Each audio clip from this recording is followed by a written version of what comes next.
Glória a Deus. Toda honra e glória sejam dadas ao nosso Deus. Amém?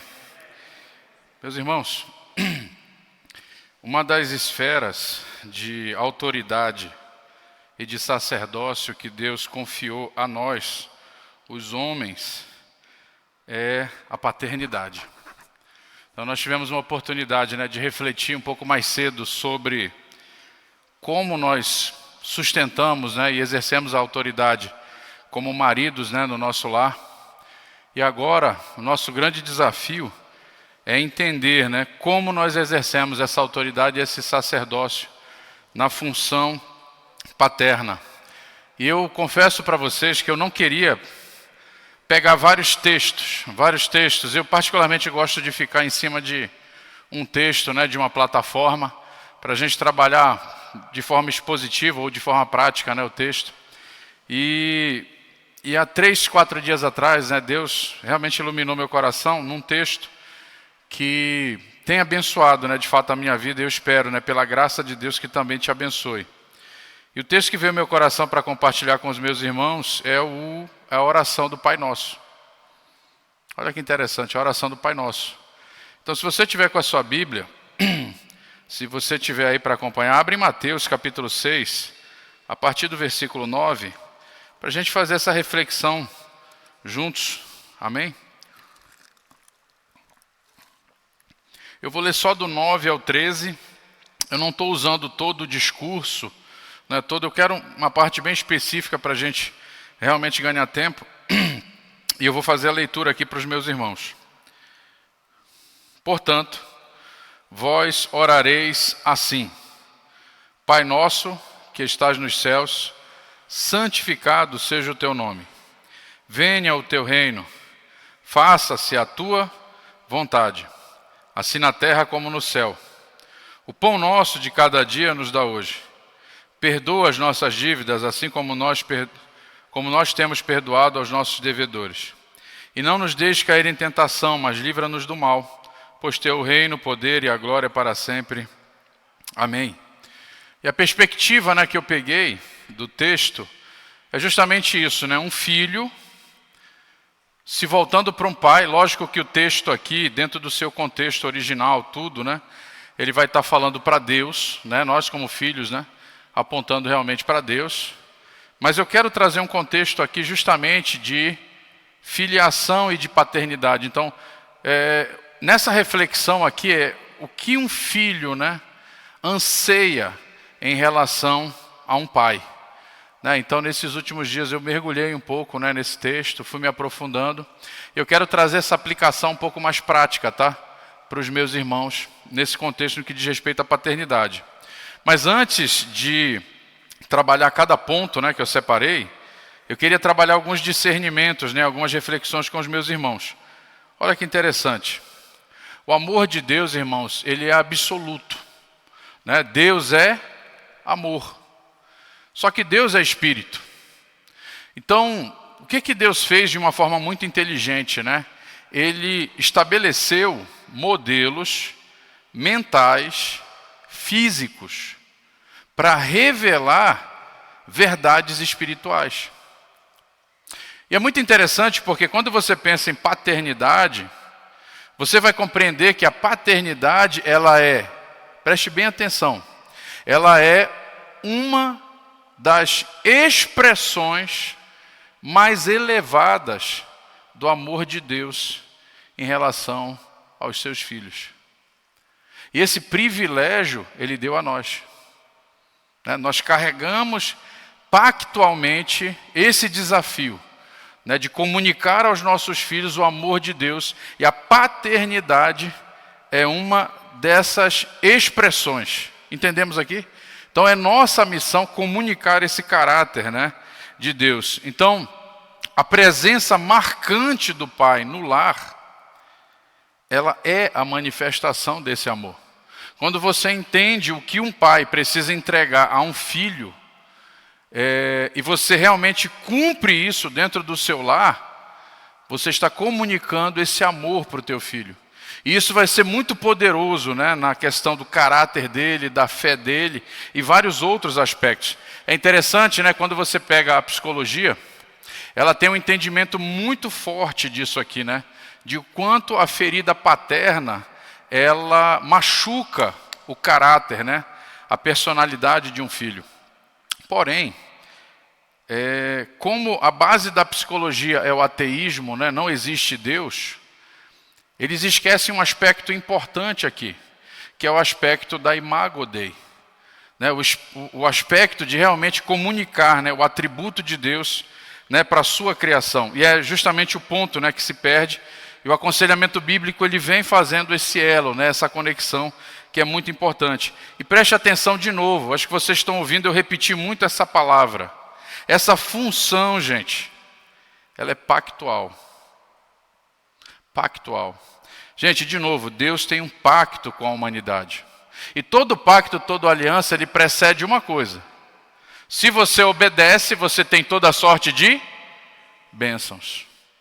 E se você desobedece, o que vem sobre você, sobre a humanidade?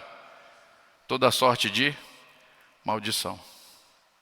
E aí você começa a entender por que a masculinidade vem sendo desconstruída, a paternidade com isso vem sendo desconstruída, e o que acontece? O que nós estamos coletando, gente, de uma maneira geral? Morte. Morte de casamento, morte de relação pais e filhos, morte no que diz respeito às pessoas, né, à sua saúde, né, e por aí vai. Então, nós precisamos realmente desse discernimento de novo, né? Nós, como homens, pactualmente somos chamados por Deus para sermos pais e refletir o caráter dele dentro do nosso lar. Segundo discernimento que eu quero trazer para os meus irmãos, antes de entrar na questão do Pai Nosso. Sabe qual que é o alvo de Deus no exercício da paternidade? Um dos alvos mais importantes, gente, sabe o que é? É a colheita por meio dos filhos. Quando você exerce a sua paternidade na vida de um filho, você está semeando na vida desse filho, e o que vai acontecer? Você vai colher uma geração e uma descendência bendita. Uma descendência consagrada a quem? A Deus. Eu tive o privilégio, né, de conversar com o Luiz, aqui no intervalo, ele falou do pai dele, foi maravilhoso ouvir que um homem que tomou uma decisão de realmente honrar o pacto, honrar a aliança, andar em obediência a Deus, o quanto ele influenciou várias gerações da família dele. E sabe o que é essa influência nas várias gerações, gente? É a colheita. As pessoas estão com o Senhor, as pessoas caminham com o Senhor, ou seja, é uma geração bendita. Você, pai, quando exerce a paternidade na vida de um filho, e essa paternidade ela aponta para Deus, você vai colher uma geração bendita. Então o pai que semeia a paternidade divina na vida dos filhos, vai colher uma descendência piedosa para a glória de Deus. E sabe qual é o princípio que eu estou usando aqui, meus irmãos? É o princípio da semeadura. As árvores, elas frutificam segundo a sua espécie. Assim é o Pai. Você vai colher na vida dos seus filhos aquilo que você semeou. Porque a gente só multiplica, gente, aquilo que nós somos. E, cara, isso é pesado. Eu sei que é pesado. Mas isso traz realmente para nós uma reflexão de que tipo de semente nós realmente estamos lançando na vida dos nossos filhos. Então veja, se você cumpre o pacto, se você entende os decretos de Deus para a paternidade, se você entende aquilo que Deus estabeleceu para revelar o caráter paterno dele, o amor dele na vida dos filhos, você vai colher uma geração bendita. Mas se você não faz, você vai colher uma geração maldita. E sabe o que acontece, irmãos?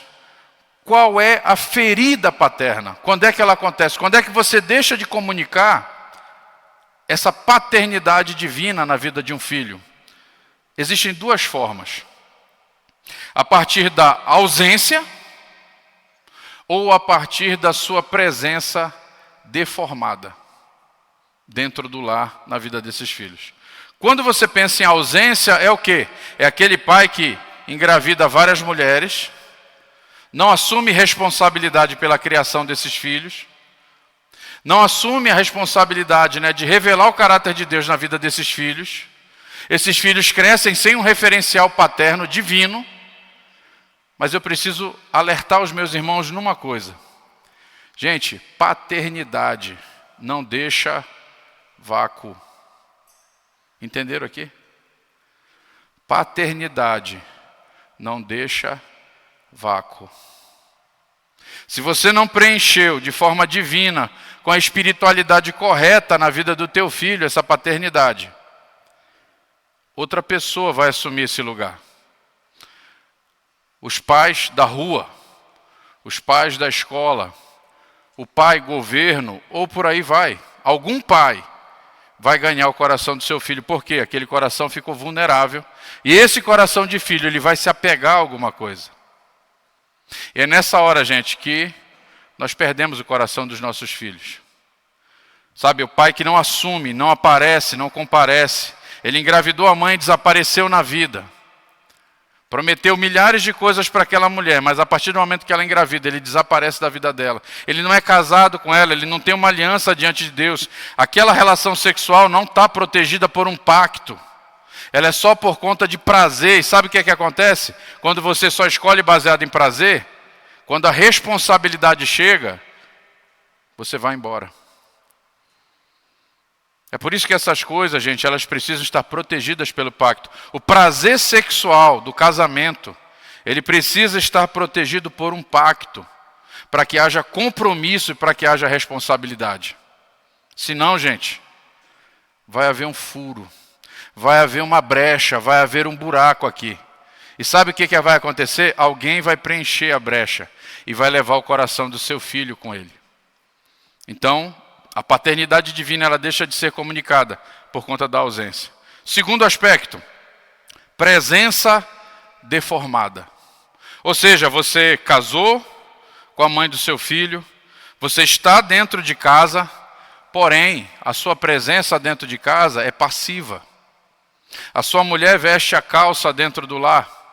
É ela que conserta as coisas dentro do lar.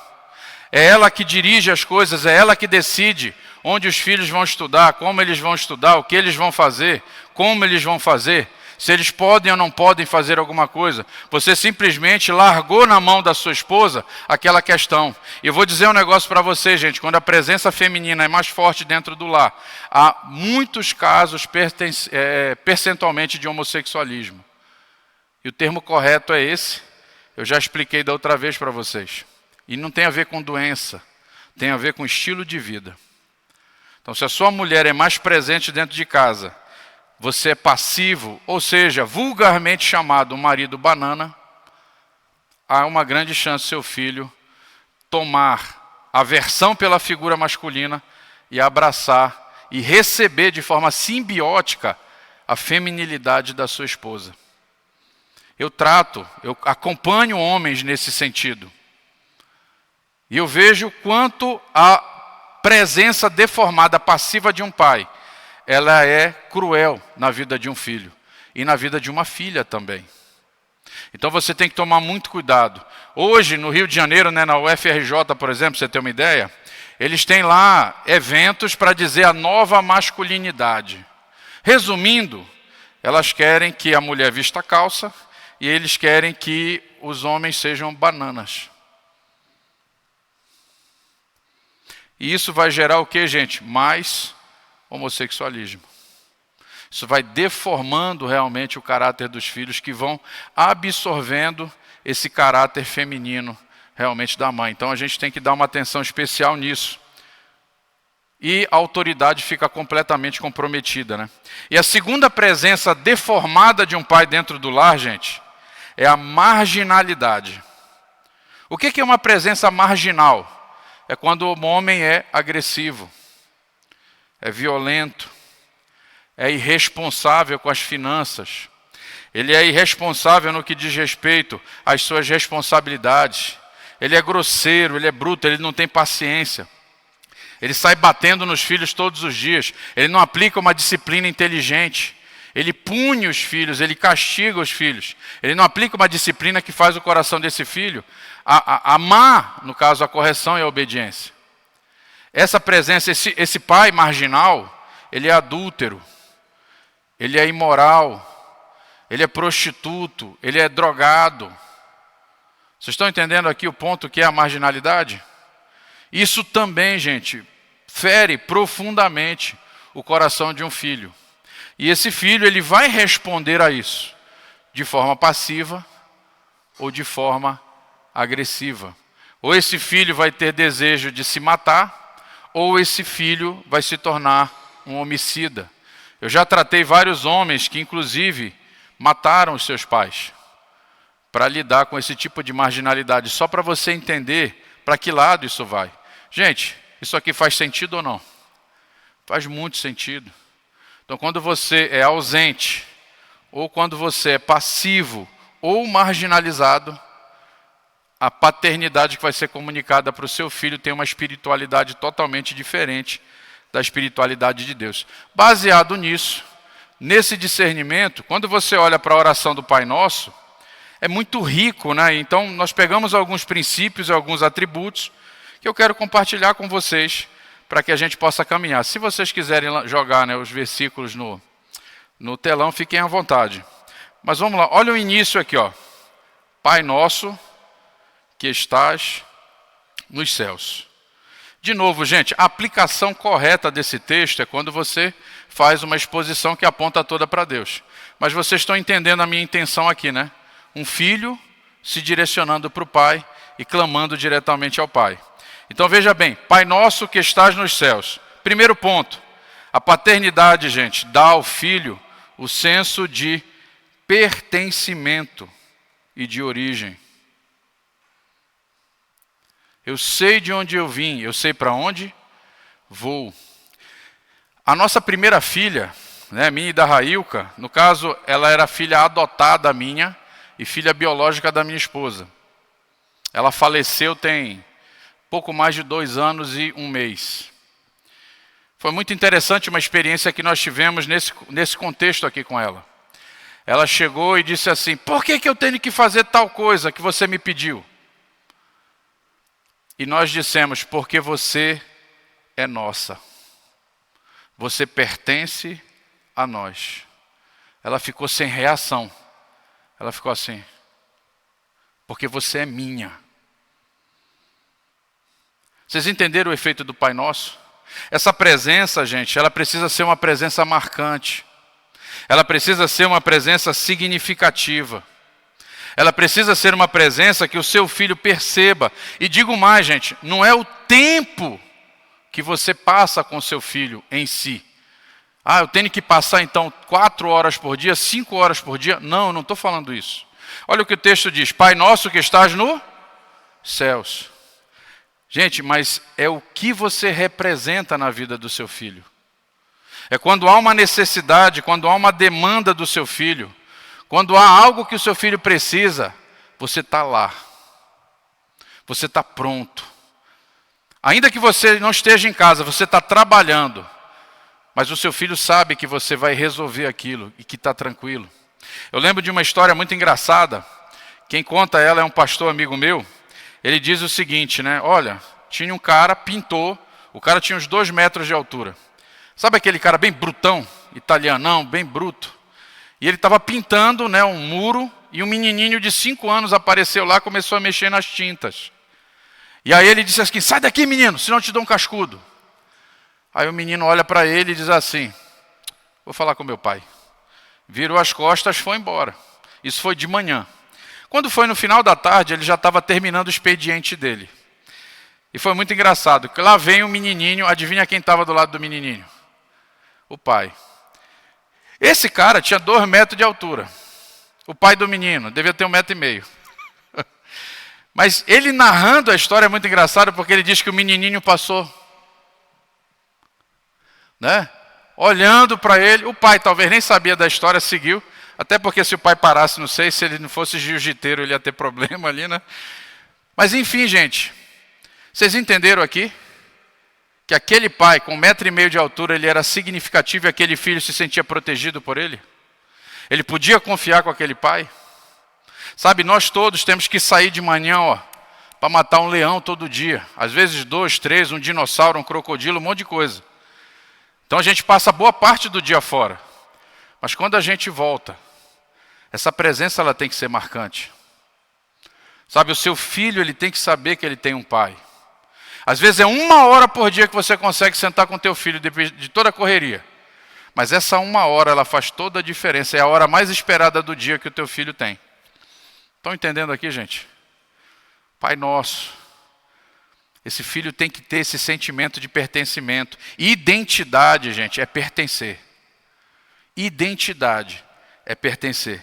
Então você precisa ter essa convicção no coração e precisa ter essa presença marcante na vida do seu filho. Segundo aspecto, santificado seja o teu nome. O pai, gente, ele precisa ser uma referência de honra, santidade, boa conduta para os filhos. E o referencial desse pai sempre é quem? É Deus. Gente, a coisa mais chata, eu já ouvi, eu trabalho com aconselhamento há alguns anos. É quando um filho vem dizer, às vezes já adulto, 40 anos, ele vem dizer, cara, uma das coisas mais chatas da minha vida era que o meu pai era tão irresponsável financeiramente, e as pessoas sempre iam lá para casa, batiam lá, ou elas ligavam lá para casa. E o meu pai me fazia mentir. Dizer que ele não estava. Adivinha essas pessoas que estavam na nossa frente lá, o que elas tinham problema? Tinham problema com dinheiro, estelionato, entre outras coisas. Sabe, gente, autoridade e sacerdócio é uma responsabilidade muito grande. Nosso filho, ele tem que olhar para nós, sabe? Ele tem que olhar para nós. E ainda que seja uma imagem borrada, ele precisa ter uma revelação de quem é Deus. Nós precisamos ter honra, comunicar honra aos nossos filhos. Obediência você não ensina lendo o livro. Obediência você ensina como? Obedecendo. Nós precisamos, gente, ter esse referencial. Eu não estou dizendo que nós não vamos errar. Mas nós precisamos ter isso como um valor no nosso coração. E quando nós errarmos, o que a gente faz, gente? A gente pede perdão. A gente faz caminho de volta. Uma das mentiras que a gente escuta é que, olha, homem não pede perdão, homem não faz isso, isso é fraqueza. Não, gente. Uma das coisas que fez mais a minha esposa me admirar foi justamente quando eu abracei a humildade e a humilhação. E quanto mais humildade eu pratico no meu dia a dia, mais a minha esposa me respeita e me admira. Sabe, nós temos esse desafio. Os nossos filhos estão prestando atenção muito mais naquilo que nós fazemos do que naquilo que nós dizemos. Sim ou não? Sim. Amém, gente? Então, isso é um aspecto. Você, pai, precisa ser esse referencial. Assim como Deus é esse referencial para nós. Nós carregamos essa responsabilidade de forma pactual e nós precisamos fazer isso dentro do nosso lar. Paulo, eu não sei fazer isso. Pede ajuda. Caminha com o pastor, caminha num discipulado, pega uma liderança, alguém que você respeita, caminha junto com essa pessoa. Ah, você é novo na fé. Cola em alguém mais maduro, mais antigo, que você admira e respeita. Você olha para a família daquela pessoa, você vê o aroma de Cristo e você começa a caminhar com essa pessoa. Mas faça isso, sabe, gente, assuma essa responsabilidade. Vamos dar sequência aqui, ó. Venha o teu reino, faça-se a tua vontade, assim na terra como no céu. Homens, pais, a responsabilidade é nossa de educar os nossos filhos segundo o Evangelho de Deus. As nossas esposas, elas devem nos auxiliar. Somos nós, pactualmente, que devemos trazer para dentro da nossa casa o reino de Deus. Somos nós que zelamos pelo reino de Deus dentro do nosso lar. A responsabilidade é nossa, meus irmãos. E nós precisamos caminhar, e cumprir isso aqui. Gente, quem é que manda na família? Valendo 2 pontos na prova que vai passar amanhã, Luiz. Quem é que manda na casa? Na família? Quem? Deus. O governo do lar não é do homem. O governo do lar é de Deus. E o homem, ele exerce a sua liderança obedecendo os decretos e os fundamentos de Deus, entendendo o princípio da paternidade que Deus estabeleceu. A esposa entende o seu papel de esposa e ela caminha dentro dessa visão. Sabe o que vai acontecer, gente? Deus se torna o governo do lar. Mas sabe o que eu tenho visto nas salas de aconselhamento? E sabe, gente, quando eu falo isso, eu tenho visto, eu não estou dizendo que nós somos os bambambãs não, tá, cara? Teve um tempo que eu era o pai marginalizado, depois eu virei o bananão, o extremo, e hoje eu estou meio que ajustando as coisas. E aí quando você medita nessas coisas, Deus vai lá, te esmaga e te alinha mais um pouco. Vocês estão entendendo aqui? Mas hoje o que eu tenho visto? Quando alguém dentro do lar abraça a desobediência, sabe o que você vai perceber? Essa casa, esse lar vai ser imagem e semelhança dessa pessoa que está governando. E hoje eu vejo homens, muitas vezes abusivos, violentos, e aquela família vai ser imagem e semelhança desse homem. Os filhos vão ter medo, a esposa vai ter medo, vai ter ansiedade, vai ter preocupação, vai ter um monte de coisa. Quando o marido é um banana, a esposa é que assume, é a mulher abacaxi. Quem foi que falou a mulher abacaxi mais cedo? Aqui, né? Quando a mulher é o abacaxi, o que vai acontecer? Essa família vai ser imagem e semelhança de quem? Dessa mulher. Agora, na maioria dos lares, hoje em dia, quem é que está governando? Os filhos. E aí esse lar vai ser imagem e semelhança de quem? Desses filhos. Não, gente, o governo do lar, para ser um aroma agradável, precisa ser o governo de quem? Governo de Deus. Amém? Josué 24:15. Josué, o patriarca, ele diz o seguinte: eu e minha casa serviremos ao Senhor. A maior herança que você pode deixar para o seu filho é a sua fé em Cristo Jesus. Amém? Vamos avançar mais um pouquinho. Ainda vai sair um glória a Deus aqui hoje, pastor. Vai sair um glória a Deus ainda. Eu sei que é uma reflexão pesada, mas é necessária. Amém? Dá um norte ou não dá? A gente precisa caminhar nisso aqui. Então vamos lá, gente. O pão nosso de cada dia nos dá hoje. Adivinha de quem é a responsabilidade de prover sustento para casa? O pai. E hoje, gente, eu vejo muitas vezes o marido empurrando a mulher para trabalhar e às vezes o cara fica dentro de casa. É delicado pra caramba isso aí, né? Isso é muito delicado. Então, olha só, todo homem honra a Deus no mandato cultural por meio do seu trabalho. Quando o filho ele é suprido nessa área, sabe o que acontece? Ele tem confiança em Deus. Eu vou contar a história para vocês de uma missionária, olha só, internacional.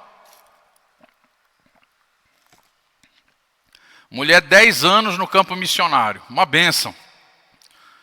Mas ela chegou para um dos líderes da nossa missão e disse assim: fulano, eu não consigo confiar que Deus vai suprir as minhas necessidades. Eu vivo de ansiedade em ansiedade, de preocupação em preocupação.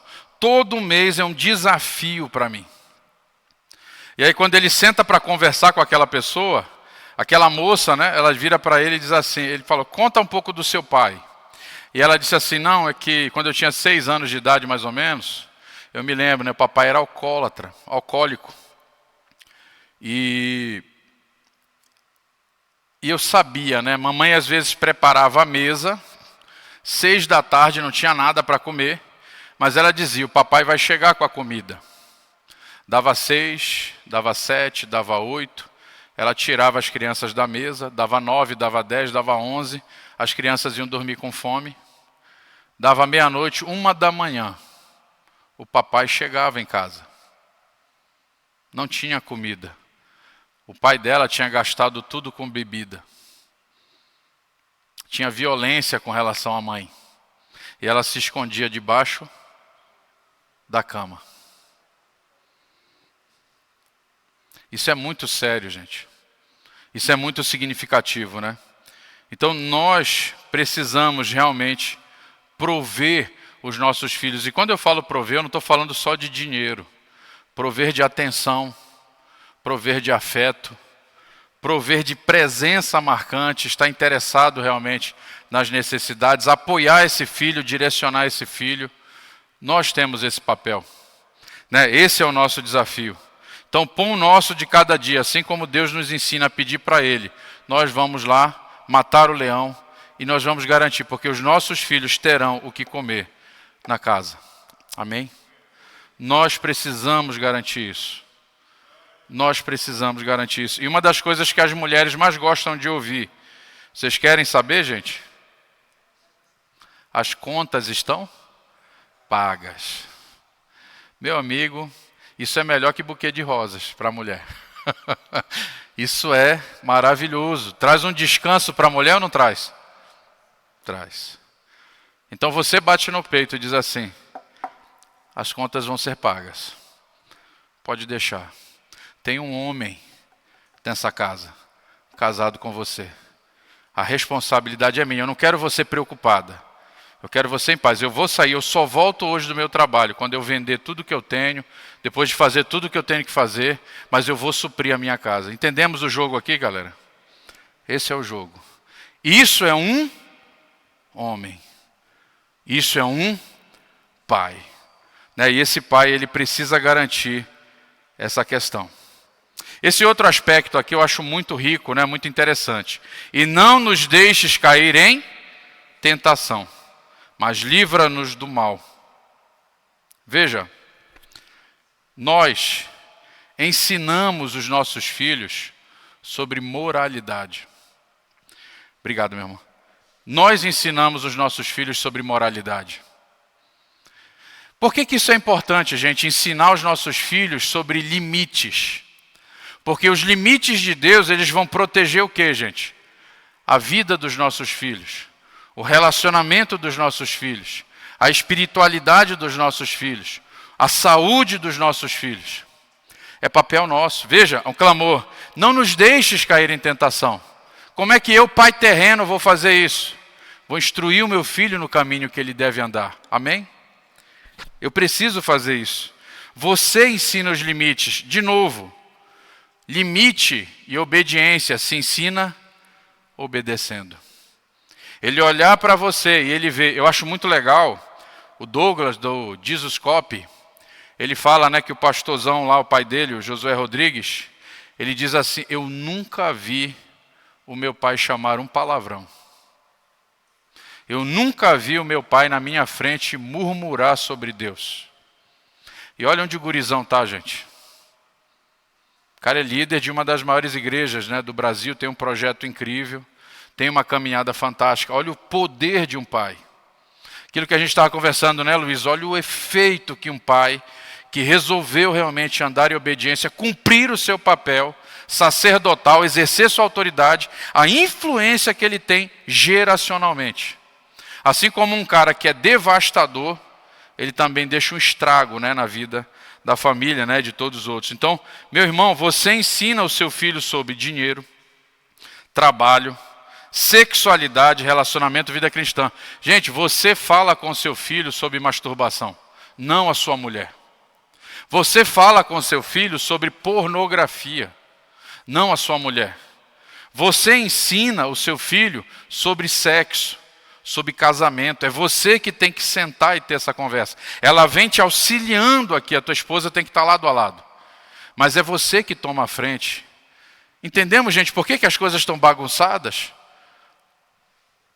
Às vezes o que a gente faz, leva o filho para um lugar, entrega esse filho para imoralidade sexual, e quando a gente tem que fazer o certo, o que acontece? A gente vai lá e não faz. Então a gente precisa realmente desse posicionamento, né? Dessa questão. Nós ensinamos os nossos filhos a lidar com essas questões morais. Eu gostei muito da história de um pai, né? O pai ficou sabendo que o filho roubou. Sabe o que o pai fez? ligou para a polícia e entregou o filho, para o filho pagar. Isso um pai faz. Ele disciplina, só que olha só, a nossa disciplina com relação aos nossos filhos não pode ser uma violência velada. Ela não pode ser uma violência escancarada. Quando você vai disciplinar o seu filho, você precisa conversar com ele. Ensinar por que ele está sendo disciplinado. Você não pode disciplinar o teu filho cheio de raiva. Porque você vai alejar o teu filho. Teve a história, eu não sei se essa história é verdadeira, tá? Mas eu ouvi muitas vezes essa história. O menino, ele chegou, o pai comprou um carro novo, o menino foi lá, pegou um prego e escreveu, papai te amo, no carro do pai. E o menino chama o pai quando vê aquilo, o que ele faz? Ele pega a mão do menino e aperta, chega a quebrar a mão do filho. Quebrou a mão do filho. E aí ele leva para o hospital, enfaixa, faz tudo direitinho, beleza.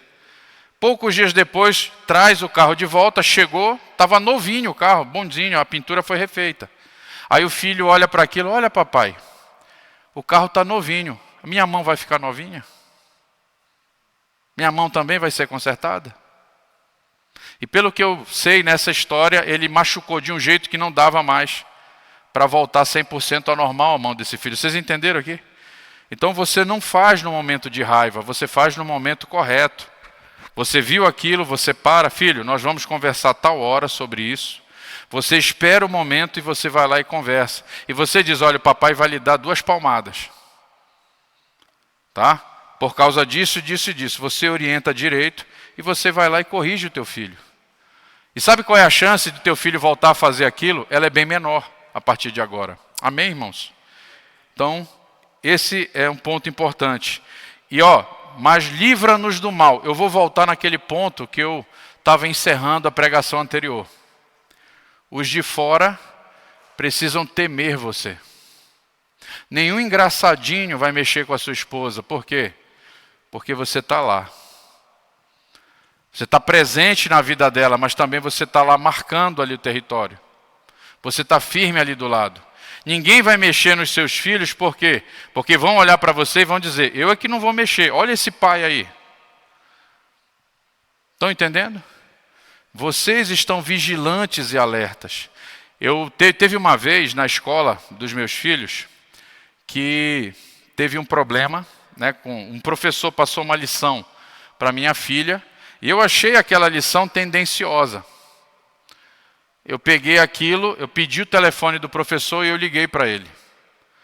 Eu disse, professor, por que o senhor faz isso e o senhor não faz isso aqui? Deixa eu explicar para o senhor, o nosso posicionamento como cristão é esse e não esse. Quando o senhor diz para minha filha fazer essa tarefa aqui, o senhor está induzindo ela a pensar como o senhor quer que ela pense. O certo era o senhor dizer para ela fazer essa tarefa e fazer outra e ela decidir em qual das vias ela vai acreditar. Mas dentro de casa a gente ensina isso aqui para ela. Ele não soube responder. Mas pelo que a minha filha falou, ele parou de passar essas tarefas para ela. Você está de olho nas tarefas dos seus filhos, gente, quando ele chega da escola? Você está prestando atenção no que ele está assistindo no celular? Com quem que ele está falando? O que ele está fazendo? Participa disso. Participa disso porque vai ser muito importante para que você livre o seu filho do mal. Quem ouviu a história da menina de 12 anos lá no Rio de Janeiro, que entrou num Uber e foi parar no Maranhão? Vocês ouviram essa história? Os pais estavam acompanhando, gente? Ou essa menina de 12 anos que nem celular deveria ter, estava conversando coisas que os pais não viram. E se ela tivesse morrido? E se o cara fosse um serial killer? Era só um pedófilo, que já é muita coisa. Se tivesse matado a menina, se tivesse feito outras coisas, olha só, livra-nos do mal. Nós precisamos manter uma posição, irmãos, de vigilância dentro do lar. Essa missão é nossa. E para a gente encerrar, pois teu é o reino, o poder e a glória para sempre. Amém. O pai ensina o filho que a vida do homem é para a glória de Deus. E gozar de um relacionamento profundo com Ele. Gente, o que dá sentido a um filho? É você entender realmente os mandatos da criação e você ensinar o seu filho. Primeiro aspecto aqui, ó. Amar a Deus de todo o coração e andar os seus caminhos. O que é isso? Mandato espiritual. É um dos mandatos da criação estabelecidos por Deus no pacto com a humanidade. Não tenha outros deuses diante de ti. Adore somente ao seu Deus. É responsabilidade nossa, gente, trazer essa questão. Segundo aspecto, trabalhar e produzir uma cultura, sociedades e governos que reflitam o reino de Deus. Mandato cultural. Qual é a base do mandato cultural? Trabalho, propósito, sentido, vocação. Você ajuda o seu filho a encontrar isso e você dá um direcionamento. E sabe como é que é a melhor forma de você fazer isso, gente? Quando você é bem direcionado na sua vida. Sabe aquele pai que fica 6 meses no emprego, é demitido, aí fica 1 ano, depois fica 2 meses, uma hora ele é pedreiro, outra hora ele é pintor, outra hora ele faz isso, outra hora ele faz aquilo. Às vezes o cara não tem um direcionamento na vida dele. Essa confusão ela pode chegar na vida dos filhos. E é muito importante que você tenha um direcionamento, o seu propósito, o seu sentido, ele seja muito claro e muito bem definido. Porque isso vai ser um referencial também. Já conhecem pessoas que fizeram vestibular para tecnologia? Aí começaram a cursar a faculdade, passou 6 meses, não é isso, aí fez para direito. Ficou 1 ano e meio, não terminou, aí foi para medicina. Aí depois foi não sei o que, largou, virou mochileiro e depois voltou. É mais ou menos isso. Essa pessoa precisa de um direcionamento, precisa entender seu propósito. E o mandato social, que é o último, ou seja, você precisa preparar os seus filhos para casar, para ter filhos e criar esses filhos para a glória de quem? Para a glória de Deus. Mandato social. O alicerce de uma sociedade é o que, queridos? É o casamento, é a família. E a partir disso, do casamento e da família, você formar sociedades que são sólidas, né? E sabe, gente, eu acho que eu pulei um aqui que era muito importante. Aqui, ó. Eu falei sobre esse, perdoa-nos as nossas dívidas, assim como nós temos perdoado aos nossos devedores. Eu acho que eu não falei desse. Sabia que eu tinha pulado um. Pai, você ensina o seu filho a lidar com as suas falhas e as falhas das outras pessoas. Você ensina o seu filho a levar um tombo e a se levantar. Tem uma frase muito legal, cara, que eu assisti no filme do Batman. E foi o meu pai que fez eu prestar atenção. Lá no filme do Batman, aquele dos mais antigos, né? Eu tenho 44. Ele diz o seguinte: Bruce, por que a gente cai? Para aprender a se levantar. Então, sabe, nas maiores conquistas do seu filho, você tem que estar do lado dele. Mas nos maiores tombos e frustrações, você tem que estar lá para dar o braço e ajudar ele a se levantar. E mais do que isso, ensinar o seu filho a levantar. Hoje nós vivemos numa geração de coitadinho, de vítima. Todo mundo é vítima. Ai, ninguém pode se ofender, ninguém pode fazer nada. Olha aí, gente, uma geração fraca. Uma geração que não suporta nada. Quem é da geração da Havaiana voadora aí, levanta a mão aí. Rapaz, aquele negócio tinha uma mira, meu irmão.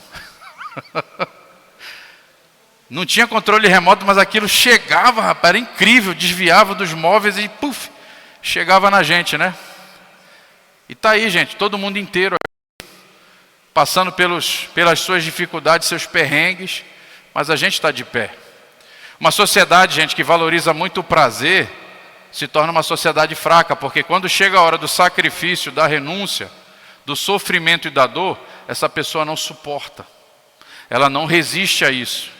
E ela se entrega a morrer. E você, pai, precisa aprender, ensinar o seu filho a lidar com rejeição, frustração e desilusão. Amém? Você precisa mostrar o caráter reconciliador e misericordioso de Deus na vida do seu filho. Nós temos que estar lá, gente, lado a lado. Seu filho quebrou algo, é ele que tem que corrigir, você está lá do lado. Filho, você sujou, você limpa. Filho, você derrubou, e o copo caiu. Não, o copo não caiu, você derrubou. Você tem a responsabilidade. Vamos juntar aqui e corrigir o que você fez. E cabe a nós realmente essa disciplina, né, esse direcionamento na vida dos nossos filhos. É fácil, gente, ser homem? Vamos ficar de pé para parecer que está acabando? Não sei se está previsto o Ministério de Louvor tocar aqui um louvor bem bacana para a gente.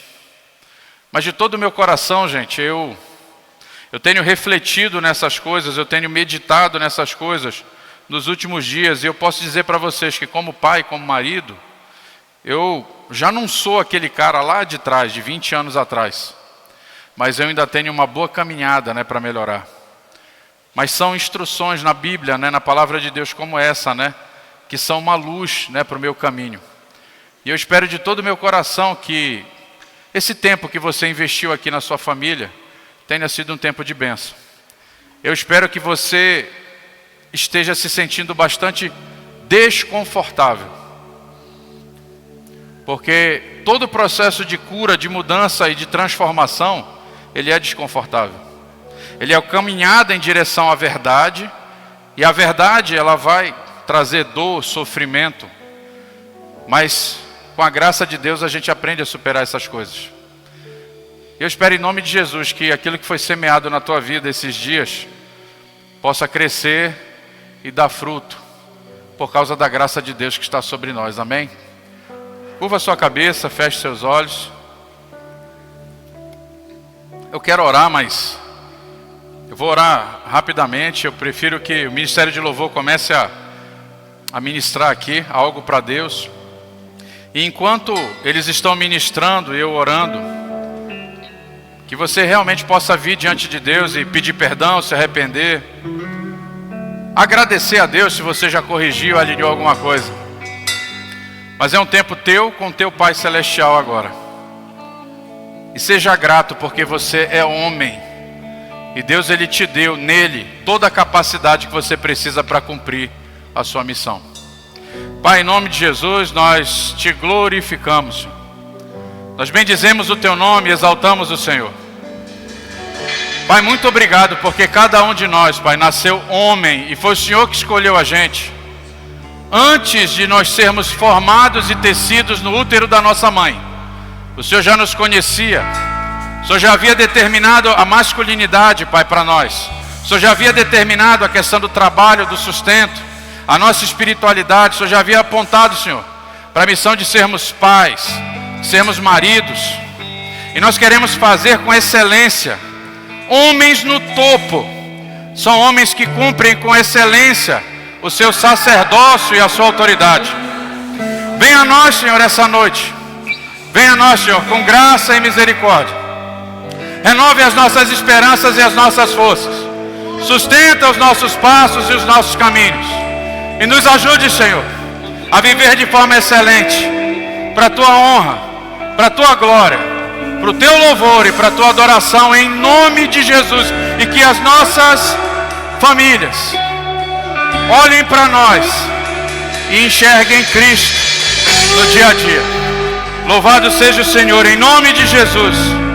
Amém. E graças a Deus.